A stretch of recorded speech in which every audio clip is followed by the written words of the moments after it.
Coming up next on Kids TV and Me, author, illustrator, and children's television enthusiast Joshua Stauffer will be talking to you today about this. How about a game of hide and seek? Hide and seek? Yes, let's play hide and seek. What is it? What? You've never played hide and seek before? It's the best game ever. Come on, I'll show you. You put your paws over your eyes, like this, and you count up to 10 while someone hides. Then you shout, "Coming, ready or not," and try to find them. If you do, you're the winner. And if you don't, you lose. Simple. Hi everyone, welcome to Kids TV and Me, Episode 2.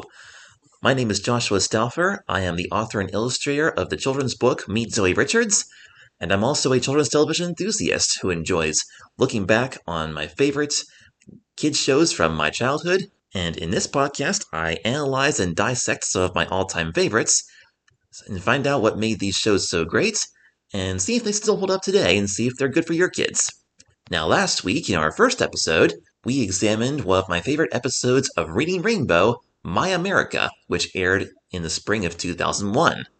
In that episode, I learned how to memorize all of the 50 states, and I also learned about the state of Minnesota, which is home of the Mall of America. And for many years, I've been wanting to visit that place. Haven't gone around to it yet, but maybe I will someday. Never say never.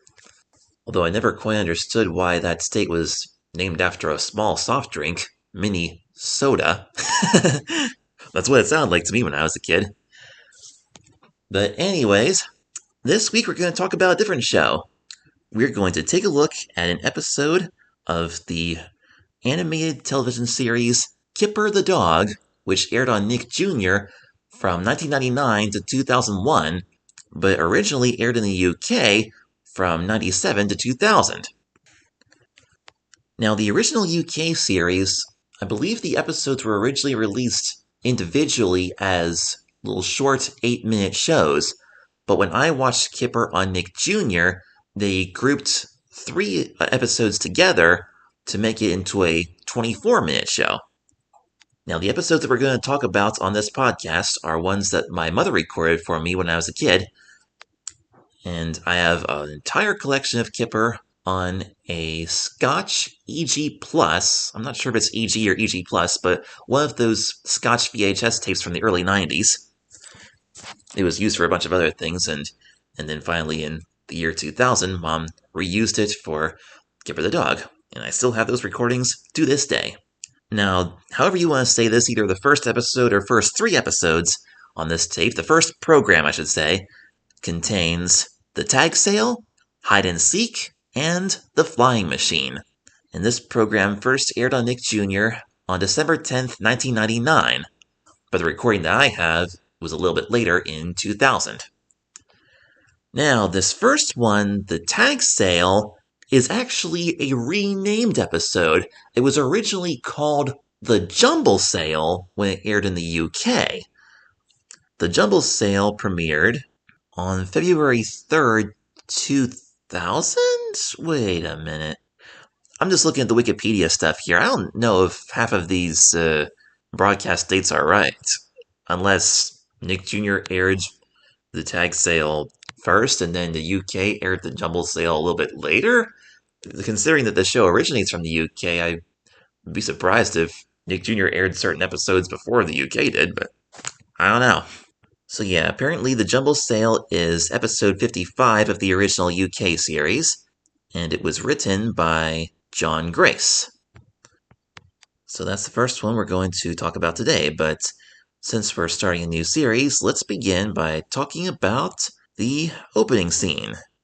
Oh, one thing I should mention is that if you want to watch these episodes ahead of time, this podcast is full of spoilers.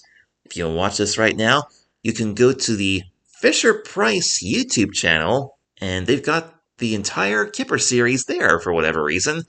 I don't understand why Fisher-Price has these, because they never made any Kipper toys that I know of, and they had nothing to do with the production when it was originally made, I don't think. But for whatever reason, Fisher-Price has the entire series on their YouTube channel, so you can go ahead and watch those for free. Or if you want to give a little money and support the show, you can also find Kipper on Amazon Prime. Alright, so the opening scene, we see Kipper sleeping in his basket. The opening title's right above him, and he's just waking up. He peeks over the blanket. He just kind of moves his head along with the music. The theme song saying, "They call him Kipper, Kipper the Dog." And sure enough, the song says, "The dog with the slipper." And he picks up this slipper, which I think is supposed to be a teddy bear. It's got little eyes, nose, and ears on it. I don't know why he only has one. They never show him with two slippers like that. It's just the one slipper. Kipper has a very interesting backstory. The books were originally written by Mick Inkpen, and the very first book about Kipper, or the first book that had Kipper in it, rather, was called The Blue Balloon. And did Kipper have a name in that book? Yeah, in this book, The Blue Balloon, Kipper is in it, but he walks on four legs and looks a little bit more like a real dog. And Kipper belongs to this little boy. I don't know what this boy's name is, but because the story is told in first person from the boy's point of view. And so Kipper actually belongs to somebody, but we never see this boy on the show. It's just Kipper and his dog friends and a pig doing stuff on their own. And there's no humans on this show, at least hardly ever. But the fact that he sleeps in a basket and has a blanket and one slipper, that kind of implies that the slipper is supposed to be like just, I don't know, a chew toy or something for him. We never see him chewing it, though. So yeah, the very first book about Kipper, Kipper is owned by this little boy, but we never see that boy again in any of the other Kipper books, let alone in the TV series. But he still lives in a basket. That's kind of interesting. So does he still live with this boy and they just never show him? I don't know. That is a possibility. I don't even think Kipper talks in that first book, The Blue Balloon. So anyway, the theme song continues. Kipper the Dog. By the way, that's a toad, not a frog. And by the way, we'll actually be talking about the Apple TV series Frog and Toad next week. Speaking of a toad, not a frog. And we see Kipper spinning his slipper on his finger. Now he can do this. Do you think that you could? And he can do that, which is more than any old cat could. There are no cat characters. Well, yeah, we'll eventually see an episode that has a cat in it. It's the Conker tree, the one with the cat stuck in a tree. And, of course, Jake also has a kitten. But there's a Kipper book that comes later where there's actually a kitten character. That book is called Hide Me, Kipper, but that book didn't come out until after the TV series ended. I think that book was loosely inspired by the episode we're going to check out after the tag sale / Jumble sale, Hide and Seek. But that book has a cat in it. We'll talk a little bit about that later. So he tosses the slipper into the air, and for whatever reason, he kind of crouches to the ground. I don't know if he's trying to hide or if he's just looking around seeing where the slipper went to. And apparently it falls down behind him and lands perfectly into the basket. And I don't know what he was trying to do. If he heard the slipper land into the basket and he's happy, like, oh, okay, that's where it went. And now he's just kind of dancing around the basket as the theme song ends. And then as the episode title appears, at the end of the opening segments, they always show the title for the first story that is shown in the program. And in the UK version, along the bottom, it says written by, and then based on the books by Mick Inkpen. But in the Nick Jr. version, they saved the written by and the author for the closing credits.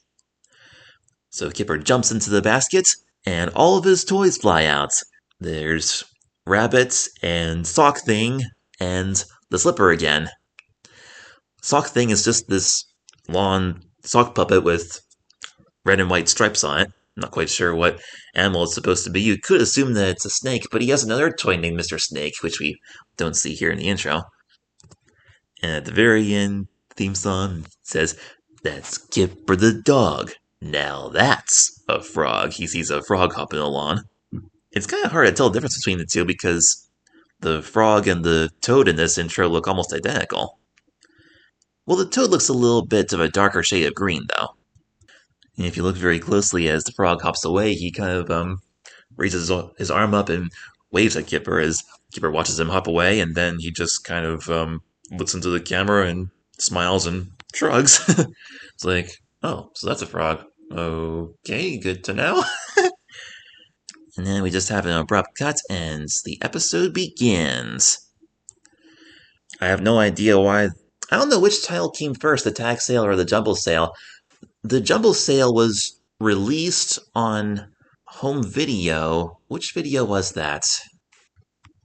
Okay, so on the Friendship Tales VHS DVD, which was released in 2004, it has this episode on it, but it's called The Jumble Sale. And that was released it was definitely released in the US, but yeah, these are the US releases by Hit Entertainment.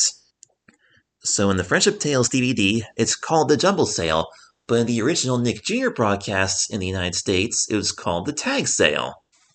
Don't know why they changed that.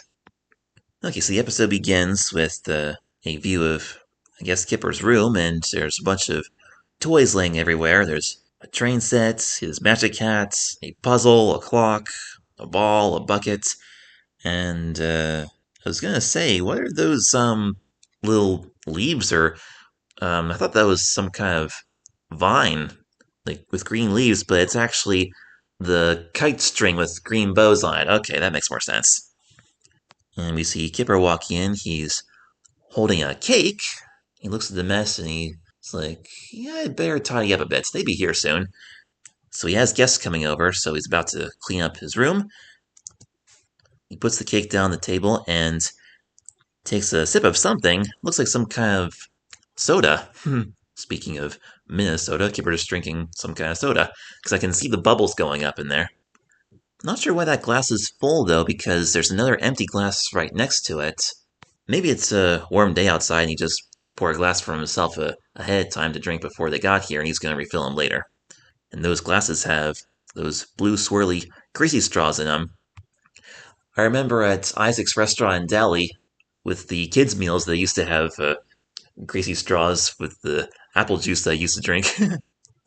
Now Kipper's picking up some books, and he sees a ball that does not belong to him. It must belong to his friend Tiger, Tiger is not a cat, he's actually a dog.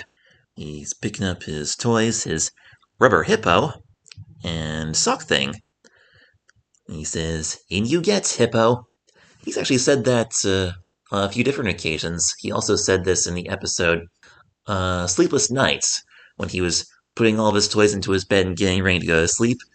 He said goodnight to all of his toys and put them in, and one of his lines in that episode was, "In you get, hippo," and they reused that for this one. I'm surprised they didn't also include the part where he says, "And you, sock thing," because he put sock thing in there too along with hippo, just like he did in Sleepless Night.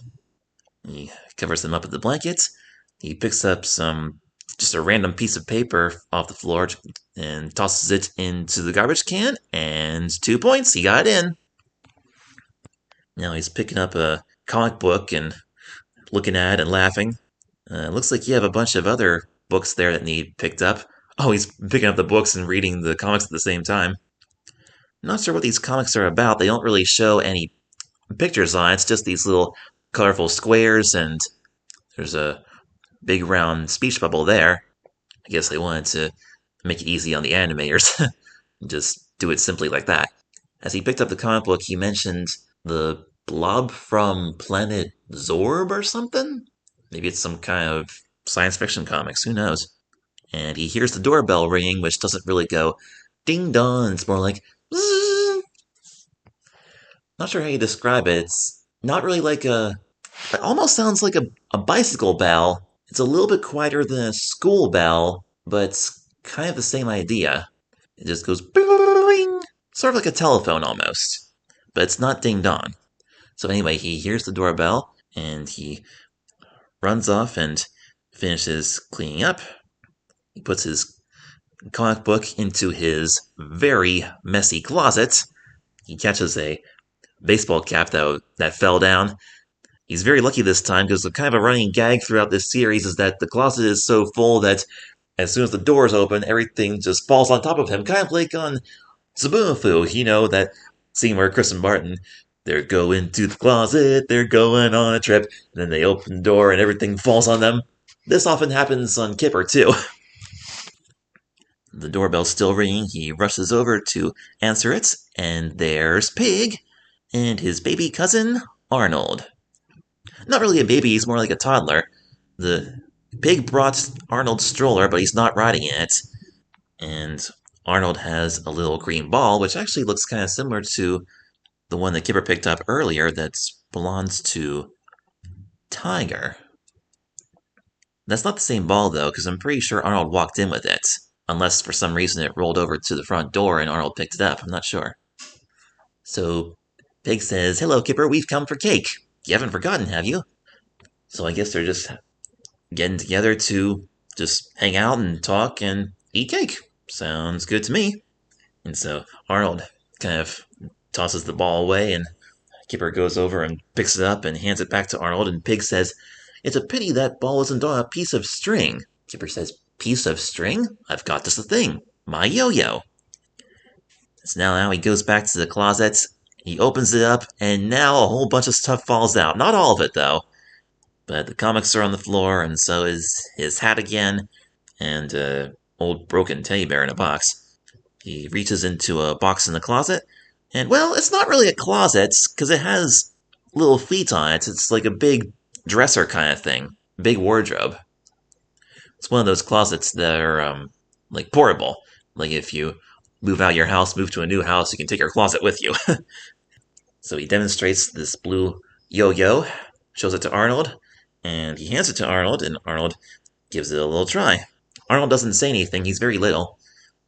And so he very clumsily just kind of waves it up and down, and Kipper says, "Hey, that's very good." I'm guessing Arnold is like about maybe 2 years old or something, so I mean, considering that he's only 2 and he's never done this before, the fact that he knows just to like move it up and down, it doesn't really move up and down the way a yo-yo's supposed to, but he's trying. And Kipper's impressed.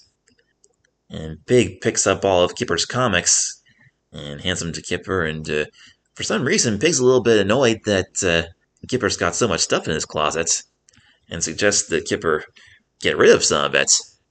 This is one of the rare times in the series where Pig is the responsible one, more so than Kipper. You would think that, not to be stereotypical or anything, but you would think that Pig would be the messy one. But Kipper's like, "No, this is my stuff, and I want to keep all of it." And he also points out that that little green hat that fell on the floor was the first cap that he ever owned. So he closes the closet, and Pig lets Kipper know that there is a... Depends which version of this you watch. He either says, "Did you know there's a tag sale happening in the park today?" Or he says, "Did you know that there's a Jumble sale happening in the park today?" And it's the same actor saying both lines, so they must have recorded it twice. And Pig says that if you get rid of old stuff, you got more room for new stuff. And so, like, "Well, what do you say, Kipper? Don't you think you ought to do this?" And Kipper's like, "Well, I don't know, maybe." And he's struggling to keep his closet closed because it's so full. And Kipper says, "But I'm not getting rid of my comics. When I was 3 years old, I didn't know what comics were. All I saw were these papers with the colorful squares on it," and Kipper's just looking at them. He didn't use the word comics as he was reading those. So now when I'm hearing the word comics, I think, I don't know, maybe it's coffee cake mix or something? Because Pig came over to eat cake, so maybe it has something to do with that? That's what I thought when I was little. But no, comics are those things that he was reading, that he just shoved into the closet, and now he doesn't want to get rid of them. I don't blame him. Who would want to get rid of good comics? I have a pretty big collection of graphic novels right now. Not a huge collection, but I have a bunch of I've got the entire Amelia Rules series. I have the Babysitters Club, a few of those. Not Enough, the Sunny Side Up series. I have a few volumes of Emmy and Friends. I have 2 of those. Yeah, I like comics. And of course, I'm also a fan of the Peanuts comics by Charles Schultz. I have a few Fantagraphics collections of those as well. And of course, back when newspapers were a thing, once in a while I'd read the newspaper comics as well. Not very often, though. Wasn't really my favorite thing in the world, but I did look at those occasionally and enjoy some of them. So Kipper's saying, I'm not getting rid of the comics. And Pig says, why not? You can always get new ones. At first I thought he said you can always get you ones, like you can get yourself some. But no, he said you can always get new ones, like get rid of the old ones and get some brand new ones. And Kipper doesn't like this idea, but he's like, alright, fine, okay, let's just do this and get it over with. So now we've reached the halfway point of this episode, and the picture fades to a black screen and then comes back, and we see Kipper and Pig and Arnold heading to the park. Wow, Pig's got Arnold's stroller all loaded up with Kipper's things. All kind of stuff there. He's even wearing the magic hat. I wonder if that's the same hat that Kipper wore in the episode Nothing Ever Happens. And Arnold's still playing with the yo-yo, and Kipper's carrying his whole big stack of comics. So they arrive at this, I guess it looks like a picnic table or something? And there's some things on it. There's some flour, a bag, a box, some books, a pair of shorts for whatever reason, a hat, one of those low-tech calculators with the beads that you slide back and forth. I'm not sure what that thing is in the middle there. Some fancy vase with the yellow and the green. And Kipper's setting down his comics, and he's starting to look at them again. Sneaks one under his arm, and he's enjoying his comics all over again, and he's, I guess, secretly trying to keep some of them. And as he's reading, he laughs at this one part where he says, he's all covered in chocolate. Somebody covered in chocolate. I wonder if that's a reference to Willy Wonka and the Chocolate Factory, where Augustus Gloop fell into the chocolate river. Of course, he was covered in chocolate then. And then he laughs at this other comic where something about a person with, I think, pockets of food. Is that what he said? I'm not sure. Pig caught him. And Kipper's walking toward him, and Pig says, Kipper, again. And, yep, Kipper tosses back the comics. And now it looks like they're just leaving now. What's really weird is that there's nobody else there at the tag sale. Like, nobody else buying or selling. All we see are just Kipper, Pig, and Arnold. So I don't know if there's multiple stands there and the others were looking at the others. If there are other people looking at the other stands, other tables, or if that was just it. Wasn't really much to that. And of course, they leave the table behind with the Kipper stuff all on it now, and the pile of comics next to it. And there's Tiger. He says hello to his friends and says that he's on his way to either the tag sale or the Jumble sale, depends which version you watch. And Pig's like, yeah, we were just there. I just made Kipper get rid of all his old junk. And he looks very pleased with himself about it. But Kipper looks very ticked off by Pig's remark there. And apparently while they were at the tag sale, Arnold's been practicing more and more with his yo-yo. Because if you compared the scene where they're arriving at the tag sale to the scene where they're leaving, Arnold looks like he's really getting the hang of it now. Yeah, and they walk up there and they meet Tiger, and Arnold's actually making the thing go up and down like it's supposed to. And Tiger asks Arnold if he knows any tricks. And Arnold twirls around the yo-yo on its finger as it draws closer to him. And then he kind of makes it go back and forth up in the air. Wow, for a little baby piglet, he's becoming a real yo-yo expert. So Pig tells Tiger that they're on their way back to Kipper's house to have some cake, and Tiger's considering joining them later. He also tells Arnold that later on he'll show him some yo-yo tricks. Now we see Arnold at the table with his yo-yo sitting on a pillow. He's eating some cake there. And he also has what looks like a little toddler mug, but it's brown with a red stripe on it.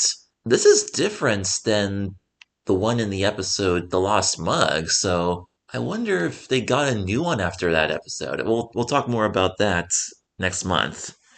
But when you first glance at it, it looks like it could be a container of chocolate milk or something, but no, I think it's a toddler mug. Kind of strange colors for it, though. And we still don't know what kind of carbonated beverage that is, because Gibber's pouring some glasses of whatever soda that is, and he says, "Would you like your drink, Pig?" And Pig's over there. Oh my goodness, the closet or wardrobe is almost completely empty now. All that's in there is just a little toy airplane in a box. I wonder what's in that box. Those are the only two things that Pig let him keep? My golly!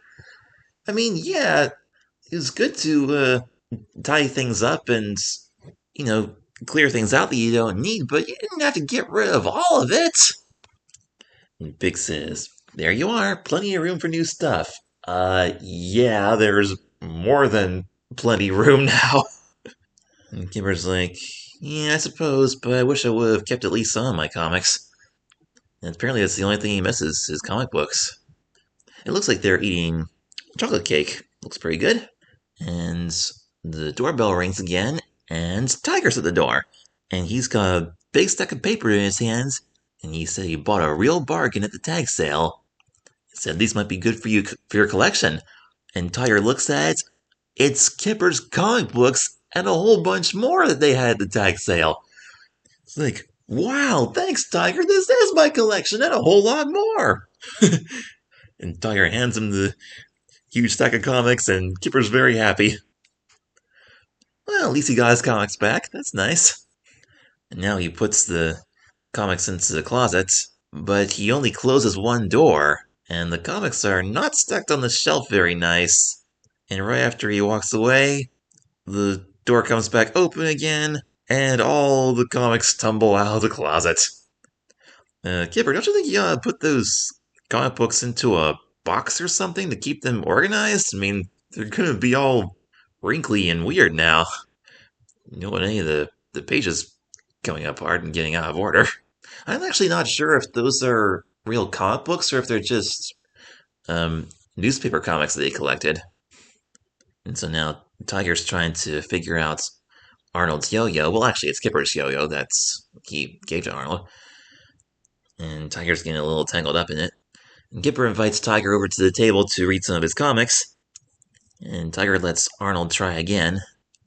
And Arnold can do it a lot faster now. Ah! Gee whiz, Arnold, that is crazy. He's literally doing a handstand while playing with the yo-yo sideways. That is crazy.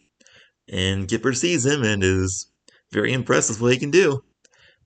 Wow, now Arnold has the yo-yo string wrapped between his fingers and his toes, and he's making it go up and down while it's like that. That's interesting. And that's it, I guess. Alright, so that was Kipper the Dog, the tag sale / the Jumble sale. And, yeah, that was the A episode of this program. And that was okay. Not really one of my favorites. I noticed that, I believe on the Wikipedia page, it describes Kipper as being someone who is, very kind and not selfish, but he can be a bit of a hoarder, and, likes to collect things for himself. It's interesting that we saw that in the description, and we have this episode on the very beginning of this tape of mine. So that was kind of cool. Yeah, I can totally relate to Kipper here, because one of the hardest things for me is, as a kid, was getting rid of old toys. I mean, I have managed to get rid of some things over the years, but, I still have a lot of stuff from my early days. Bunch of toys in the basement, lots of books and videos. The tag sale kind of reminds me of, at Lancaster Shopping Center, there's a Goodwill truck that comes by. It's this big trailer. You can take your stuff over there, and they don't have a Goodwill store there. You can go up to this truck and drop off donations, and then they'll take it over to the headquarters or the stores or whatever. So essentially here on Kipper, they did the same thing. They took stuff over to the tag sale, just like me and my mom would take stuff to the Goobell truck. It's too bad that we didn't get to see more of the tag sale. I would have loved to have seen all the cool stuff that they had there, and it seemed like nobody was interested in buying anything there. It was just about getting rid of stuff. Because I like visiting thrift stores and flea markets and antique malls and looking at all the cool retro stuff. I mean, I don't buy stuff from antique shops very often, but over the years, I've bought tons of books and videos from like Goodwill stores and the Reuse It shop and lots of other secondhand stores. We also never found out exactly why Pig and Kipper got together to eat cake. Like, were they getting together just to hang out or talk about something? Like, I'm just not used to seeing people eat cake without a real, like, celebration or occasion. Like, is that just something that they do sometimes in Britain? I don't know. As far as all the stuff goes with, like, having too much stuff and needing to get rid of things, I think Carl the Collector handled this topic a lot better. Because in the episode The Plushie Collection, which was actually the very first episode that aired, I believe, Carl the Collector's Plushie Collection, he had a big pile, big mess of plush toys, and he and his friends were going through them all, trying to figure out what to do with them, and they all worked together to decide which ones to keep and which ones to get rid of. And he shared his plush toys with all of his friends. So that was good. And Carl the Collector is, no offense to Kipper, but Carl's a lot more organized than Kipper. Like, he doesn't have a messy closet like Kipper does. Carl's collections are always neatly organized in jars, on shelves, and in drawers and boxes. So yeah, this is a rare instance where a more recent cartoon kind of surpasses a classic from my childhood. The biggest highlight of this episode for me was Arnold playing the yo-yo. That was really cool. When I was a kid, the whole tag sale thing just flew right over my head, and if you were going to ask me what this episode was about, so I would just say, oh, it's the one with Arnold and the yo-yo, because that was the only thing I really remembered. Alright, so that was the A episode. I'll be back in a second to pull up the B episode, because they're posted individually on YouTube. They don't have the A, B, and C together like they do on Nick Jr. So let me go find the next one here.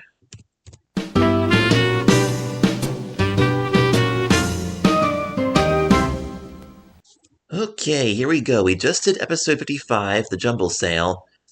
Now Nick Jr. skips ahead to episode 58, which is called Hide and Seek. And this one was written by Dave Ingham. Now this episode is one of my favorites of the entire series. This one's going to be a lot better than the first, I'm sure. And just so you know, in the Nick Jr. version, in between each episode, like right when they showed the title for the 3 stories, they showed like the last few seconds of the opening animation with Kipper jumping into the basket and his toys flying out. But for the B and C episodes, we don't see the frog hopping along. It's just Kipper jumping to the basket, the toys fly out, and then he just looks into the camera and smiles and shrugs. And the episode title appears above him again. Alright, Hide and Seek. This one begins with Kipper sitting in his basket bed with his blanket and sock thing, and he's reading a book. Don't know what kind of book it is. It's got mountains and a sun on it. It could be about anything. And he hears something coming. And oh, there's Mouse! And she's riding Kipper's roller skate, almost like a little scooter or a car. That's cool. She's kind of laying down in it and making the wheels move. And apparently Mouse is trying to get Kipper's attention, and Kipper can't concentrate on reading, so he's like, okay, I give up. Do you want to play a game? And Mouse says, oh yes, how about racing? You can push me on my roller skates. Really, Mouse? Is that your roller skate? I think it's Kipper's roller skate. But anyway, Kipper has a better idea. He says, let's play a game of hide and seek. And Mouse is like, yay, hide and seek. What is hide and seek? And Kipper's like, what, you've never played that before? It's the best game ever. Come on, I'll show you. So then he shows Mouse how to do it. He says, you put your paws over your eyes and count to 10 while someone hides. And then, instead of ready or not, here I come, Kipper says, "Coming, ready or not." And he continues by saying, and then you try to find him. If you do, you're the winner. If you don't, you lose. Simple as that. And now they're going to start playing. So Kipper covers his eyes, or actually he tells Mouse to cover her eyes. And she starts counting to 2, but then she stops Kipper from running away, says, "Wait, can I hide first?" And Kipper was like, "Oh, okay." And then Kipper starts counting to 10.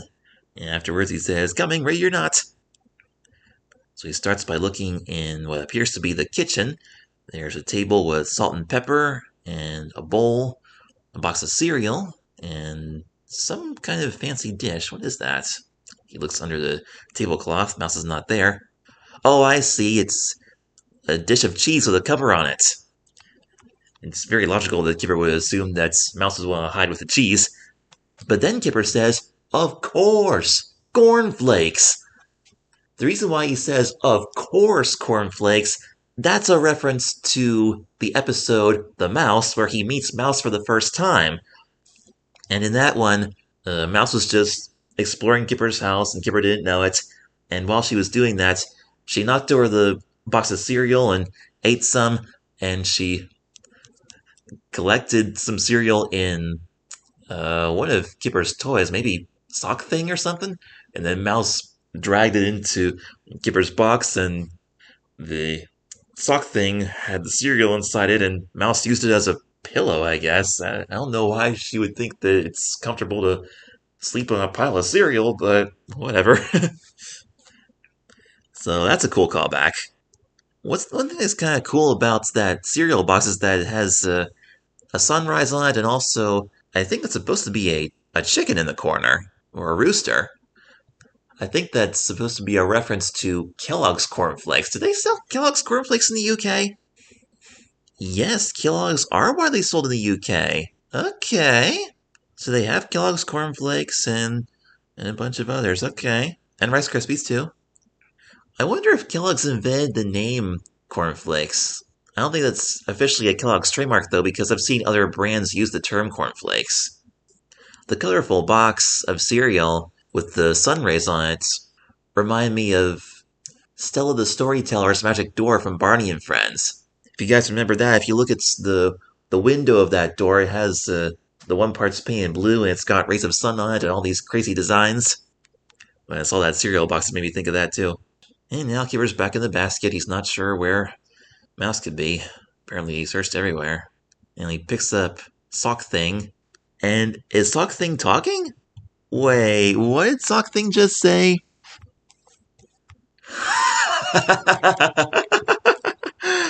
Oh, that's funny. Mouse is inside Sock Thing's head, and the head's moving and says, "I know where she is." And Kipper's like, "Where?" Like, he doesn't even know that Mouse is in there yet. He thinks it's Sock Thing talking. And then Mouse falls out. It's like, "Here I am. I am the winner. I am the winner." That's funny. I mean, I always knew that Mouse was in there, but I didn't know what she was saying. I just heard, it's like muffled inside the sock. But she was pretending to be Sock Thing and said, "I know where she is." Oh, that's great. So now it's Kipper's turn to hide, but Mouse doesn't want Kipper to hide yet. She wants to be the one to... No, she wants Kipper to find her first, instead of him giving up and Mouse just, showing up.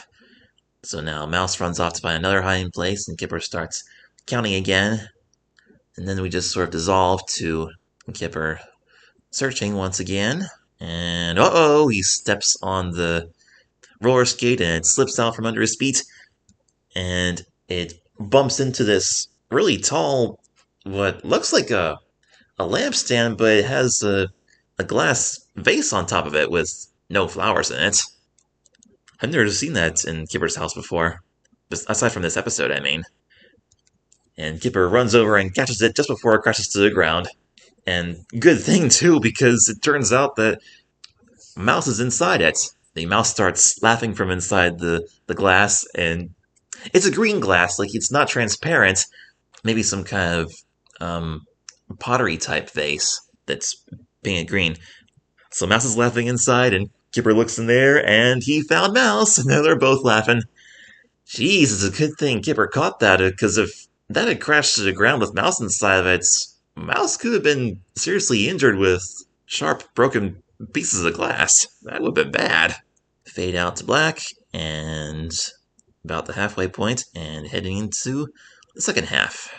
Not every episode has a halfway point fade out like this, though. And there's Kipper sitting on a big, soft, blue living room chair with a red and yellow striped pillow right next to that tall thing, whatever you call that. It almost looks like a lampstand, but it's basically just this big pole with a tiny little shelf on top for that green glass vase. Where is it now? It's not sitting up there. Did maybe Kipper put it somewhere else so that it wouldn't break again, or potentially break? So Kipper tells Mouse to start counting, and then he goes off to hide. And Mouse begins to count, but she only counts to 5. And Kipper comes back and says, "Well, you gotta count to 10. And Mouse does not look too happy. And Kipper asks what the problem is, and Mouse says she only knows how to count to 5. Kipper's like, "Oh, you should have told me, silly." And so they practice counting together. And Kipper says 6, and Mouse says 6, and 7, 7, 8, 8, 9, 9, 10, 10. And then Mouse gives it a try by herself. She goes up to 5 with no problem.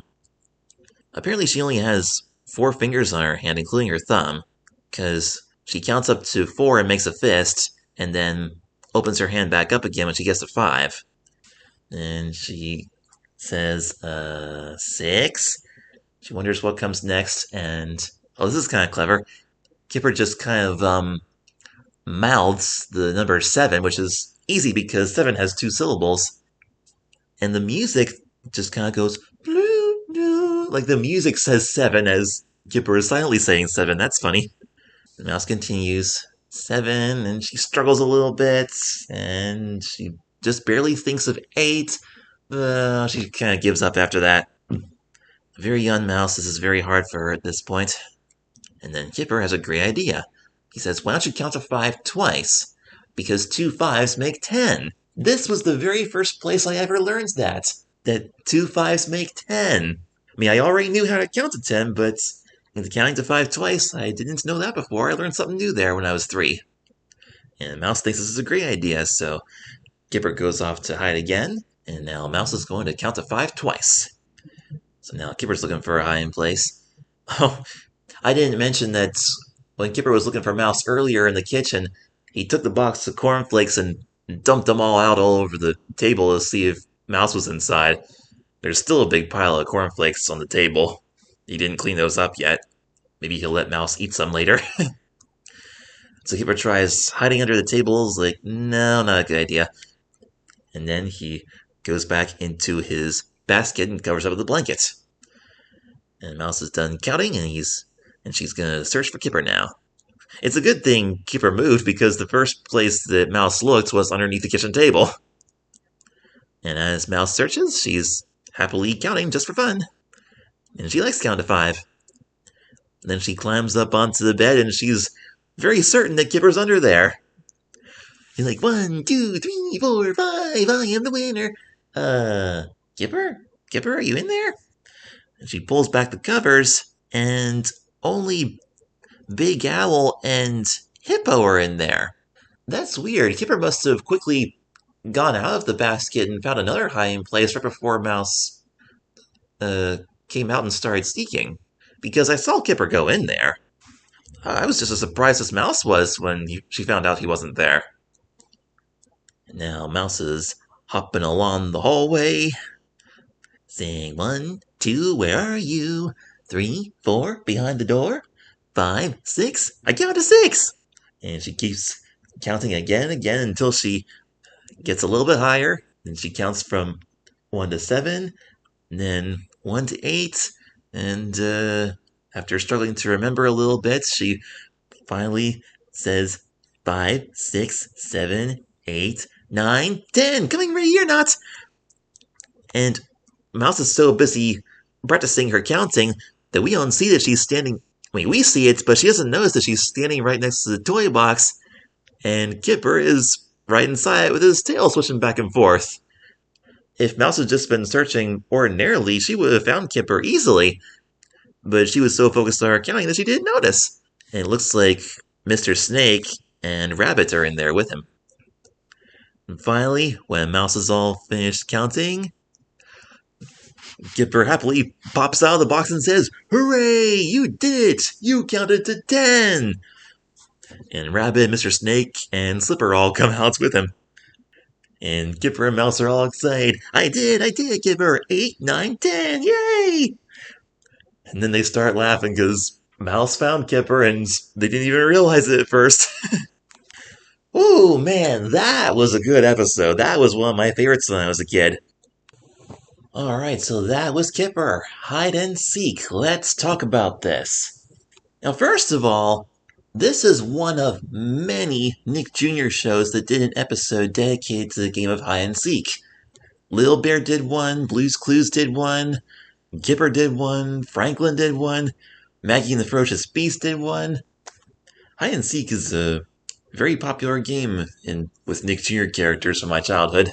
And because of that, hide and seek became also one of my favorite games. Although as a kid I was never really into the hiding or the seeking part, at least not at first. I mean, I kind of got into that later, but when I was 3 and 4 years old, the best part for me was counting to 10. I liked counting to 10. I liked numbers, because every time you count to 10, it's always the same, and whenever I would hear my favorite Nick Jr. characters counting to 10, it was always 1, 2, 3, 4, 5, 6, 7, 8, 9, 10.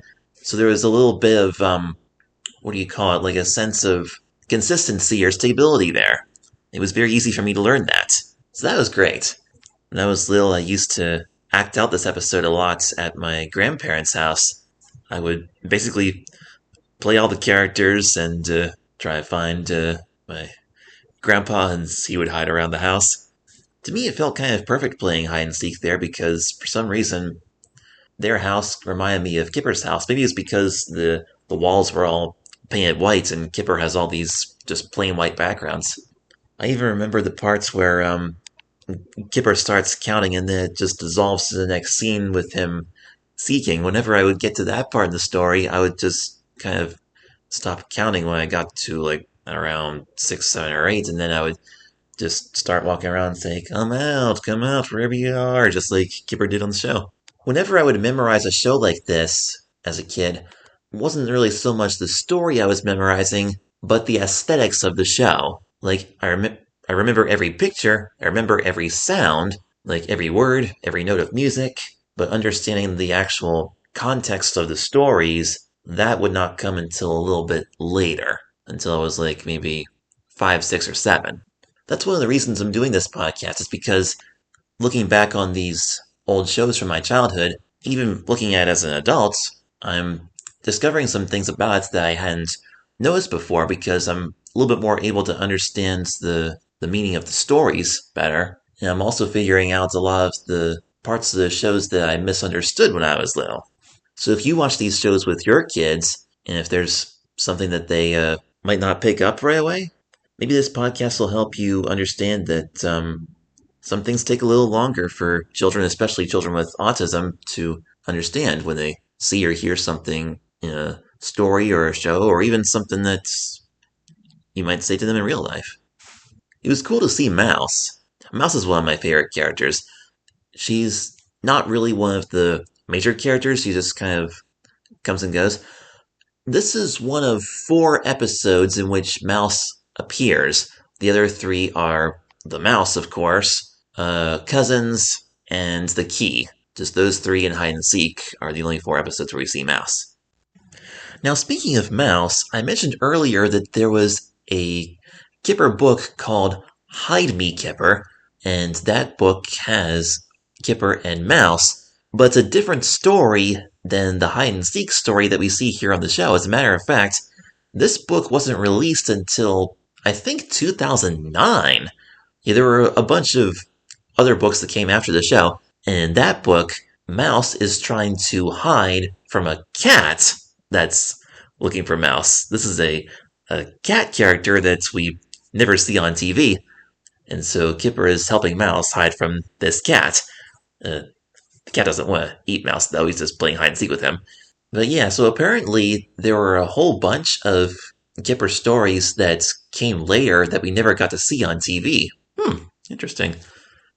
When I was 5 years old, my grandmother gave me a little puppet theater with these 3 hand puppets. There was a frog, a duck, and a dog. Didn't play with the dog all that much. The frog and duck were my 2 favorites. And one time, I did a little puppet play in my house, at home, not my grandparents' house, just my regular house, and my dad made a video of it. I did lots of puppet plays on video. They were all basically rip-offs of shows that I watched. I did a bunch of Little Bear episodes, I did a few Kippers, maybe a Franklin or 2, and I would recite those shows word for word with my little hand puppets. And one time, I did this episode, the Kipper playing hide and seek with Mouse, but instead of Kipper and Mouse, I used the frog and duck puppets. The frog played Kipper and the duck played Mouse, and I just referred to their names as frog and duck, I believe. And that was the first of many puppet plays that I did with the frog and duck puppets. And as time went on, my dad started using those 2 puppets, and he would make the frog and duck talk to me, and we'd have these funny conversations and play little games together. That became like kind of a fun thing that we did almost every night for a couple of years. And that was the thing that inspired the idea for a fictional TV show called Frog and Duck, which I wrote about in my book, Meet Zoe Richards. And earlier I mentioned Isaac's Deli when I saw the Greasy Straws in the tag sale episode. I renamed Isaac's Deli the Pickle Place restaurant, and I wrote about that in Meet Zoe Richards as well. So yeah, that was Hide and Seek. Fun times. And Hide and Seek was released on VHS and DVD in the Cuddly Critters collection. That was the B episode of this program, and now let's take a look at the C episode.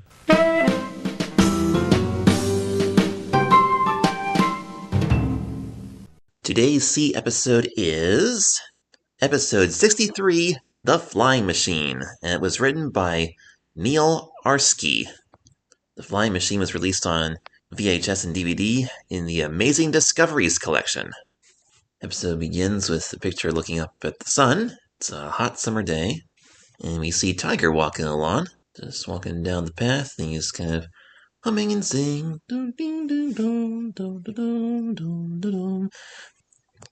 For a second there, I thought he said Arnold, because Pig often calls Arnold Audled, and when Tiger is singing, it sounds like dun ding ding dun dun dun dun dun dun. I thought he was singing something about Arnold when I was little, but no, it's just random notes that he's singing.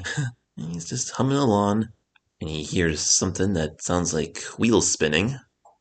He's walking right next to a wall, and behind it there's a big wooden shed, and apparently Kipper's inside. I guess the big wardrobe inside his house wasn't the only thing that was messy. He got a big shed in his backyard. And inside there's an old tennis racket, a flat ball, a tricycle, and is that a ski or something? All kind of things. Tiger asks Kipper what he's doing. Kipper says, I just thought I'd have a clear out to make a bit of room. This is really interesting because this one sort of ties into the A episode of this program, the tag sale. Pig wanted Kipper to get rid of all the stuff in his closet inside, and now Kipper's going through all the stuff in the shed outside. Interesting continuity, because they're not even set up that way in the original UK broadcast. Nick Jr. was really smart to put these 2 together in the same day, which makes me wonder if Kipper's trying to go through the stuff in his shed himself before Pig comes along and criticizes the mess. I'm not sure, though, because unless the tag sale has already come and gone, I wonder what he's going to do with the stuff that he decides to get rid of if the tag sale is over. And Tiger is amazed by all the stuff that Kipper has in his shed. He's nowhere near as annoyed by it as Pig would have been. And Kipper offers to let Tiger help. I guess because Kipper knows that Tiger won't try and make Kipper get rid of everything like Pig did in the tag sale. In fact, it was Tiger who gave Kipper back all of his comic books, or bought them back for him, rather, and all the new ones, too. So Tiger pulls an old umbrella out of a box, and he says something really interesting here. He says, "It seems a shame to throw old stuff away. You never know when you might need it." And Kipper is with Tiger all the way on that one. This is the total opposite of what Pig said earlier. Like, get rid of old stuff so you can have new stuff. But Tiger is saying it'd be nice to keep the old things because you might be able to use them someday. This reminds me of a scene from Little Bear in the episode Marbles, where Little Bear was going through a box of some old junk in the kitchen that Father Bear had collected.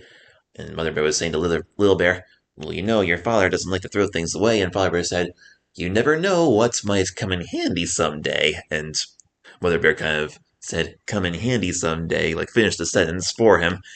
But anyway, that's a whole different show, a whole different episode, but very much akin to what's happening here. So Father Bear and Kipper think a lot alike, and apparently Tiger does too. Nice. And for whatever reason, there's an old, what do you call it? A tutor or something. One of those things that used to get at birthday parties where you blow into it and it would, like... Is that a broken clock down there? I see something round. Yeah, I see the little bell at the end. It's got the end taken off and it's got a spring coming out of it. So I guess if something in the house breaks, Kipper just takes it out here to the shed. This is the equivalent of what most people do with their basements. Don't know where to put something? You put it in the basement. Something doesn't work? You put it in the basement. I don't remember if Kipper has a basement or not. I'm not sure he does. I know he has an attic, because he went up to the attic in the episode Nothing Ever Happens. Or wait a minute, hold on. I just remembered something. I think Kipper saw Mouse for the first time in the episode Nothing Ever Happens, because he climbed up there and showed his flashlight around, and he saw a mouse scattering around. So I don't know if that was the same mouse that he played hide and seek with today, or if that was a different one. There was also a mouse in the Christmas special, Christmas Eve, and that one looked very much like the mouse that Kipper eventually became friends with. So I guess it was more than 4 episodes, but it was just those 4 episodes where Mouse actually talks. There have been other times where we've seen mice, or at least a mouse, in the background. So anyway, back to the flying machine.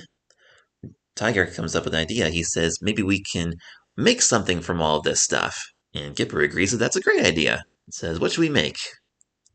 And Tiger picks up an old broken tray and a stick and says, oh, well, no, maybe a table? And Kipper's like, not very exciting. And that looks like an old worn-out teddy bear. Wait a minute, hold on. Let me look at the tag sale again, or the Jumble sale again. Okay, yeah, that's a different bear. Earlier in the Jumble sale, we saw kind of an old tired teddy bear fall out of the closet.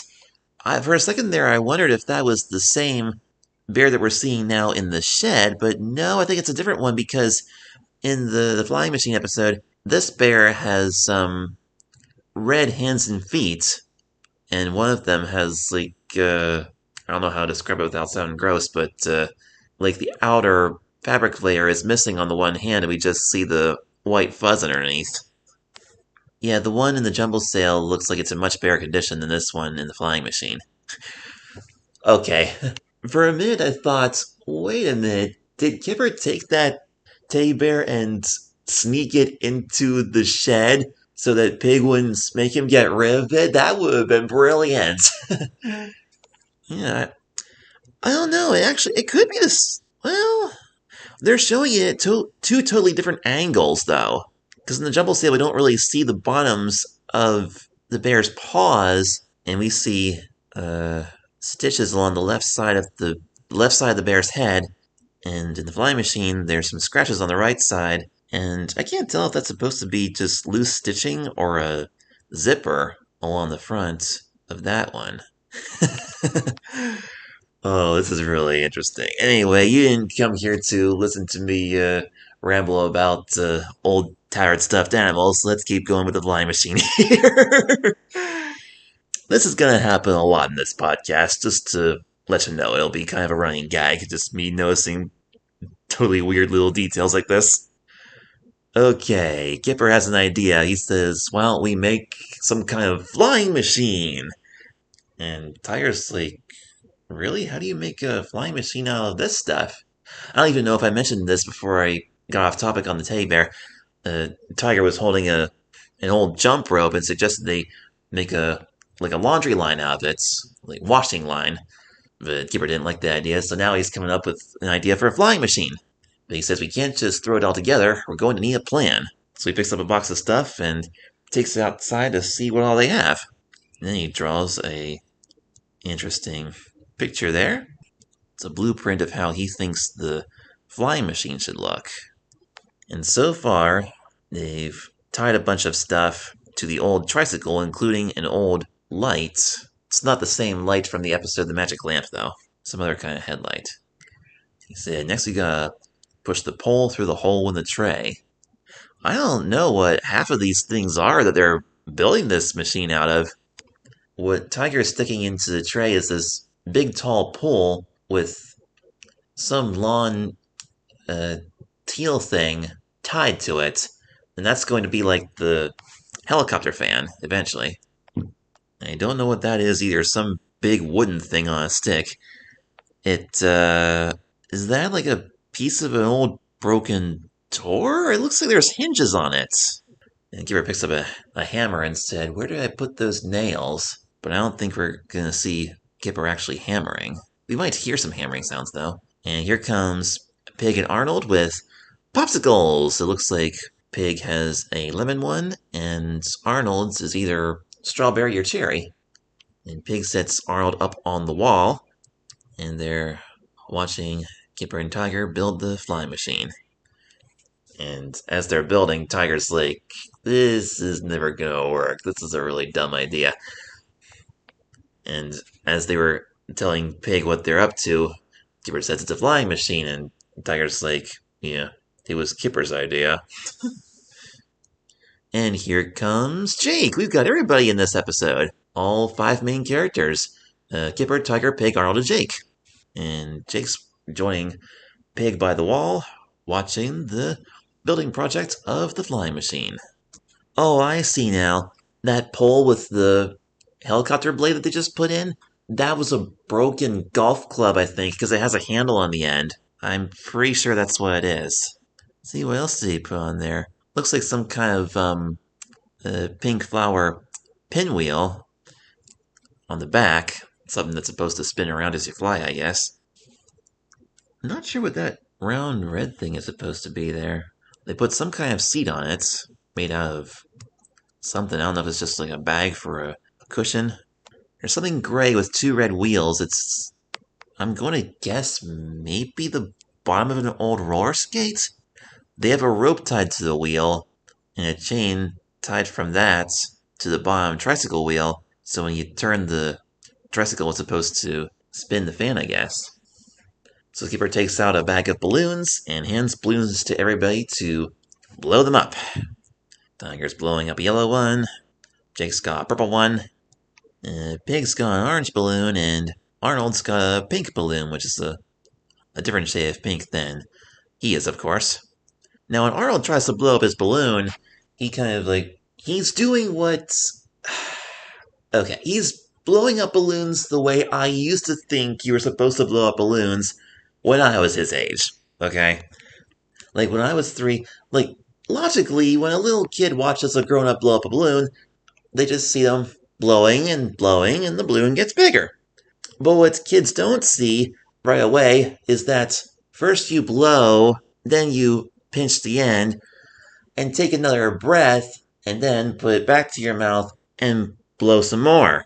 What Arnold's doing here is he's got the balloon to his mouth, and he's breathing in and out, so the balloon just goes big, small, like he blows air into it, and he sucks it back in again. Yuck! So, you're inhaling the fumes from the rubber. That is gross! And Arnold's just doing this over and over again, and Pig stops him and grabs the balloon from him and says, let me do that, Arnold. Yeah, I think that's a good idea. I don't want to see Arnold get sick there. Okay, continuing along now. It looks like the flying machine is finished, and Jake asks Kipper how it works. And Kipper sits on the seat and demonstrates that. Well, he doesn't really demonstrate, he just sits there and explains that all you have to do is pedal and steer, and it's the balloons and the helicopter bits that make it fly, supposedly. So Jake gets in there, he's gonna do his first test run. He's a little bit nervous being the first one to try to fly this thing. And he starts pedaling, and sure enough, the helicopter blades start twirling above him. And Kipper and Big and Arnold are watching him. Kipper says, "Faster, faster," but he's not getting off the ground.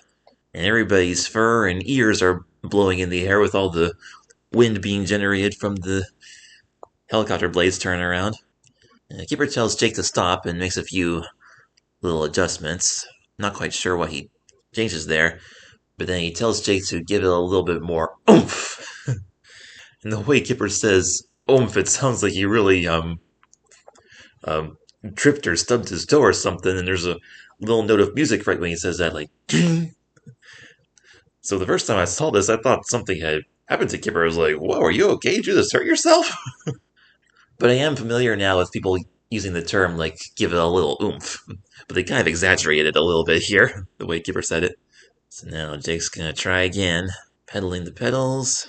One thing I don't understand here is Jake is pedaling the front wheel, and how is that not making the tricycle move?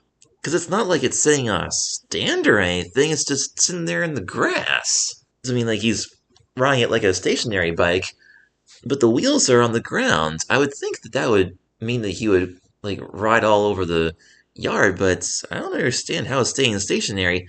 And if that ain't weird enough, the back wheels are not connected to the front wheel, but the spinning blade on the top is connected to this little, I don't know what's supposed to be, like a roller skate or skateboard or whatever, these thing with the two red wheels. There's a red rope connected to that, and the one wheel also has a chain on it connected to the back wheel of the tricycle, but the chain's not moving. So the only things we see moving are Jake's feet turning the front wheels and the red rope going up to the spinning blades, but nothing else is moving. I would think everything would have to move in order for it to all work together. I guess the animators didn't think of that. Well, that's too bad.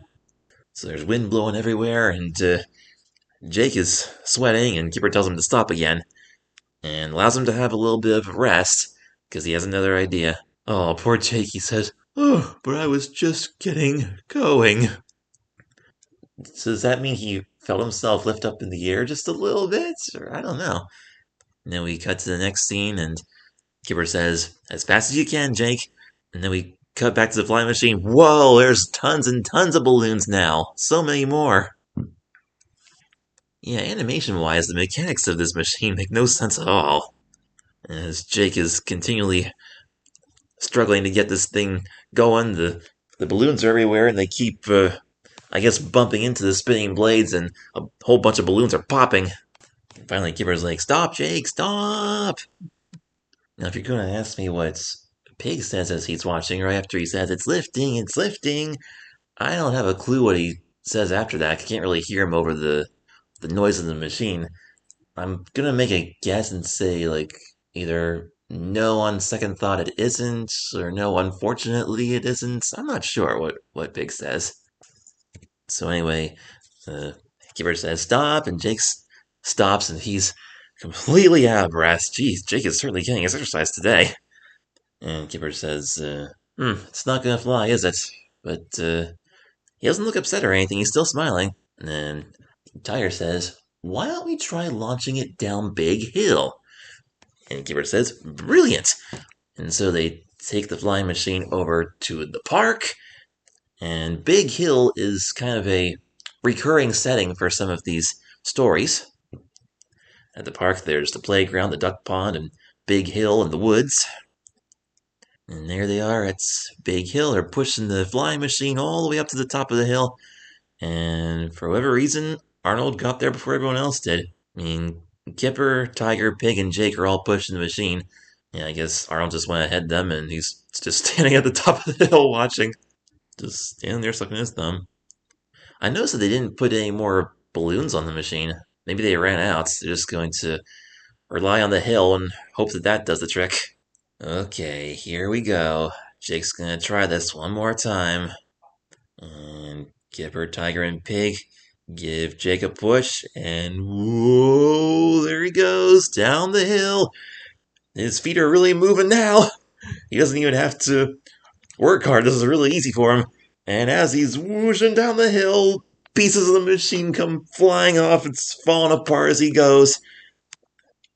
And they're all watching really nervous. Wow, even Arnold is looking a little concerned. Arnold's usually the brave one, despite being so little, but he's kind of hugging Pig's hands like he's a little bit afraid. And Pig pats Arnold's hand. That's really sweet. Just noticed that now. And then we hear a splash sound, and Kipper says, Did you see? Did you see? It got off the ground just before it crashed. It got off the ground. And then the next thing we see is Jake and the beat-up flying machine in the duck pond. And, by the way, there's a duck on top of Jake's head. So I guess what Kipper was trying to say was that the machine came down the hill, it went straight ahead right off of where, okay, this duck pond has a sidewalk going around it, so there's like a sort of, what do you call it, a concrete curb there? Like there's a ledge that just goes straight down into the pond a few inches. And so the machine came straight across that, so immediately before, like for a second or two before it went into the water, it was like 2 or 3 inches in the air, maybe even more than that, so we don't really actually see the fall, but apparently Kipper is happy about that, like at least it's something. And the last balloon on the machine just comes loose and floats away. Now we're heading into the final scene. They're back in Kipper's yard, and they turned the flying machine into something else. Kipper's got a really huge crazy straw, like it's a bunch of crazy straws tied together, or taped together, and he's got some kind of red juice in a glass on the ground, and he's drinking that as he's sitting on the machine, working the pedals, and making the fan move. Because as you could see earlier, as Jake was trying to make the machine fly, everybody's fur was blowing around and Pig's ears were moving. So they figured out that this machine can actually help people cool off. And there's Tiger, Pig, and Jake sitting on, I was going to say beach chairs, but lawn chairs, I guess. And Arnold's trying to blow up another balloon. And Tiger's holding up a glass of some kind of beverage. It's a different one that we saw in the tank sale. It's kind of bluish, so I don't know if that's just water or some kind of sparkling seltzer or what. But he says, To Kipper, the great inventor. And Pig and Jake hold up their glasses and say, To Kipper, the great inventor. When I was a kid, at first I thought they said invader, but it's actually inventor. In the final shots, we see Arnold actually did manage to get the balloon blown up big. And he's holding it, and for a second he lets go, and this purple balloon just flies around all around him. Well, Arnold, you're getting somewhere. You'll be blowing up balloons the way you're supposed to in no time. And that's it, folks. That was Kipper the Dog, the Flying Machine. That was another okay episode. I still say Hide and Seek was the best one out of this set. Like I said, a few animation errors with the mechanics of the flying machine. But other than that, a pretty good episode. What I liked best about it was Kipper's attitude through the whole thing. Like, they never did get the flying machine to fly exactly, but Kipper never gave up. He kept smiling, he stayed enthusiastic, he just kept on trying. And he didn't even get upset when it crashed into the pond and fell apart. He just said, well, okay, that doesn't work, let's try a totally different idea. And they did. Because a lot of other people in Kipper's situation would have been, like, frustrated or disappointed. But no, he stayed positive through the whole thing, and that is great. And remember, folks, if you want to watch these episodes yourself, you can find the entire series of Kipper the Dog on the Fisher-Price YouTube channel. And I just did a little research. It turns out that Fisher-Price is owned by Mattel, and Mattel bought Hit Entertainment. Hit Entertainment is the production company behind Kipper the Dog, and the reason Mattel bought Hit Entertainment is because of all the toys that Hit Entertainment made for Thomas the Tank Engine, Barney and Friends, and Bob the Builder. So before we wrap this up here, let's take a quick look at the credits. Music by Bob Heatley, or Hetley? Bob Hetley? I'm not sure how you pronounce that, but whoever it is, he does a fantastic job on the music on this show.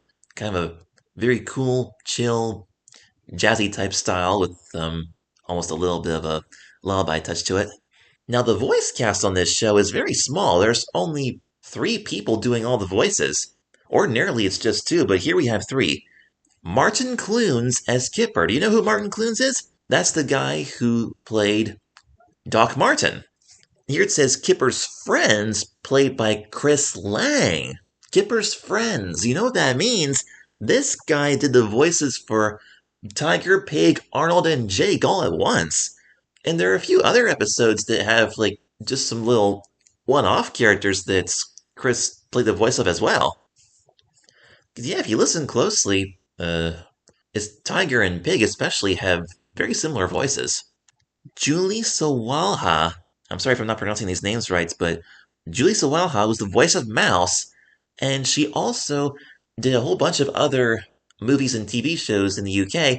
The only one I recognized, though, was she was the voice of Ginger in the movie Chicken Run. I know that movie. So she played both Mouse on Kipper and Ginger in Chicken Run, and they were both around the same time. Chicken Run came out in 2000, and I believe this episode came out in 99, so it was right around the same time in terms of production. Yeah, Mouse is the only character in the entire show played by a female voice actress. And the show is directed by Mike Stewart, produced by Ginger Gibbons, and it's a Grand Slam Children's Films production for Hit Entertainment PLC. And at the end of the credits, we always see these 4 different color blocks that says GSCF. And each of these credit rolls, like in the Nick Jr. version, it's always a still shot from the final story that they showed that day. I mean, there's no characters in these still shots, it's just a picture of the scenery. Like in the case of the flying machine, I believe it's that first shot where they just look up at the sky and see the sun. And at the very end, we see a much older Hit Entertainment logo, depending on what version you watch of this. This is the one with like kind of the gray background and the blue letters that say Hit Entertainment. And it's got the little world globe right above the eye spinning around. And that's it. That was Kipper the Dog, the Tag Sale / the Jumble Sale, the Hide and Seek, and the Flying Machine. Hide and Seek was my favorite out of those 3. The other 2 were okay too. The Hide and Seek episode is a very special place in my heart. I mean, first of all, because I liked counting to 10 when I was a little kid. 1, 2, 3, 4, 5. Go on. 6.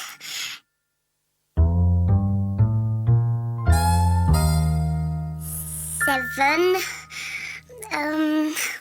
Yes, what's next? Oh, 8. Oh, it's no good, Kipper. I'll never be able to do it. Listen, I've got an idea. Why don't you count to 5 twice? What good will that do? Well, 2 5s make 10. Really? Do they? Yeah. Now, come on. Put your paws over your eyes and count to 5 twice while I hide. And no peeking. And also, that was the first time that I recited an entire episode of a TV show, word for word, start to finish, on camera. It always makes me smile whenever I think of that. Now, if you come back next month, we'll do another episode, or actually 3 episodes of Kipper the Dog. We'll do the Gizmo, Kipper's Circus, and the Lost Mug. That'll be the second week of next month. Next week, however, we're going to begin examining the Apple TV series Frog and Toad, based on the award-winning books by Arnold Lobel. So that'll be a lot of fun. The first 2 episodes of that show are Cookies and The Letter. So we'll do that next week. Until then, this is Joshua Stauffer saying thank you very much for listening, and I will see you next time.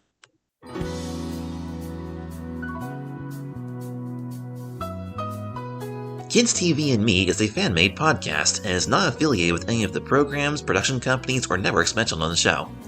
My primary goal of this podcast is to shine a spotlight on some of the underrated classics from my childhood, and to help you make informed decisions about your children's screen time. If you are enjoying this podcast, don't forget to leave a rating and a review. And if your podcast provider has a comment section, let me know your thoughts on the topics we've talked about today.